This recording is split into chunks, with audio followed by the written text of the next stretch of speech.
Greetings, YouTube. I was having a conversation with someone recently, and it came up about that apparently her husband frequently yells and screams around the house, particularly at their daughter and at their granddaughter, because the daughter or the granddaughter live at the same home. And she said, well, he always apologizes. And I looked at her and I said, if he always apologizes, but then he does it again, he really wasn't sorry. Because if someone's sorry, sincerely, then they will change their actions. And if they don't change their actions, well, they don't respect you. And no one should have to put up with that. Ever. Not from a spouse, or a sibling, or a parent, or a roommate, or a coworker. You just shouldn't. It's sad that sometimes we have to, because of our living arrangements or our working life, but you shouldn't have to. And I don't think it's wrong to point out to the person that, if you really were sorry, you'd stop doing things that made you apologize. And I know that that's going to be really hard for a lot of people to hear. It's hard to look at yourself and realize that you've done things that you need to apologize. I've done it, and I've gotten better at it.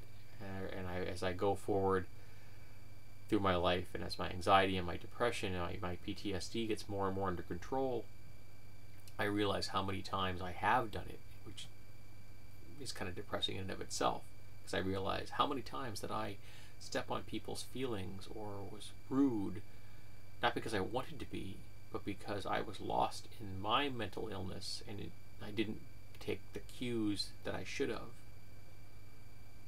And now I see that. So when I do it, and I do it still, I apologize. And I've noticed that a lot of the times when I do it, I apologize to women. They'll say, no, it's okay, and I'll say, no, it isn't okay. I screwed up. I was disrespectful. You don't have to placate my ego. I'm sorry.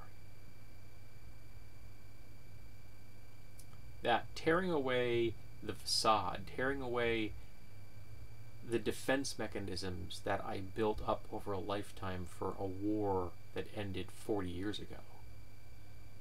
And yet the defenses are still there. Those bulwarks are still strong. And it's all about tearing them down, about ridding myself of all those aspects of ego, of being able to say, I'm sorry, I did wrong.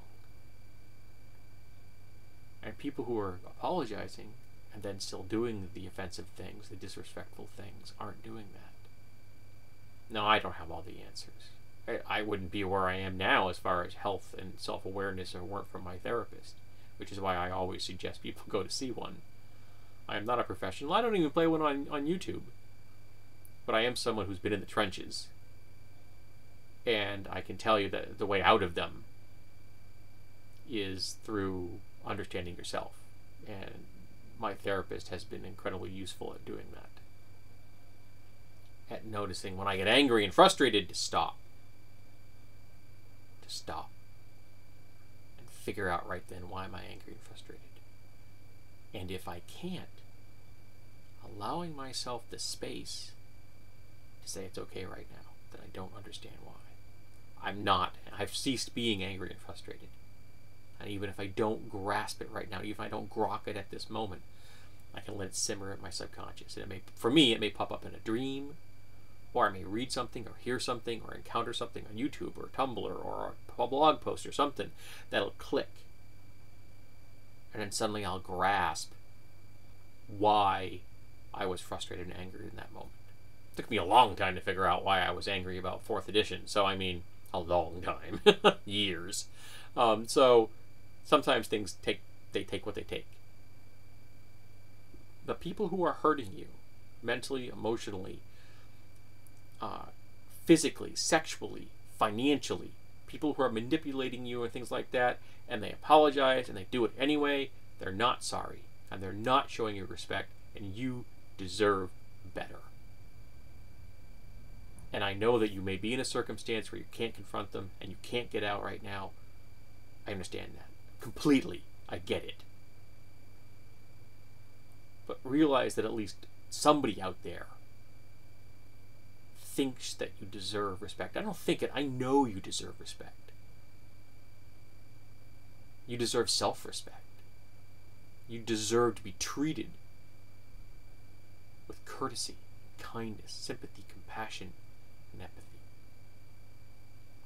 I heard a great quote recently that says that courtesy is expected, respect is earned, love is given. And far too many people out there think that they are due respect, and no one is due respect. I mean, we're all due a certain modicum of, because we're fellow human beings. But that's the bare minimum. That's not being cruel to each other.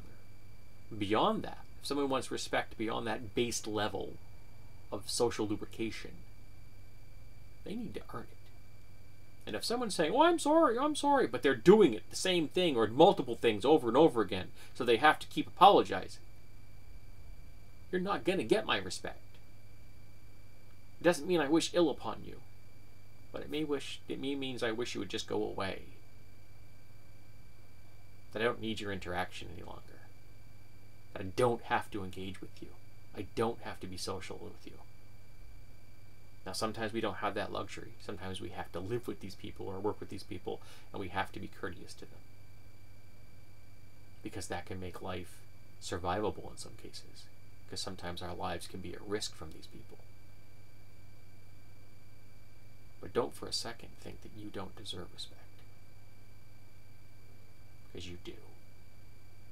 And in here, keep that. Hold on to it. Anchor it in there deep. And keep telling yourself that every single day. That you deserve respect. That you are worthy of respect. That you are worthy of self-respect. And let no one tell you different.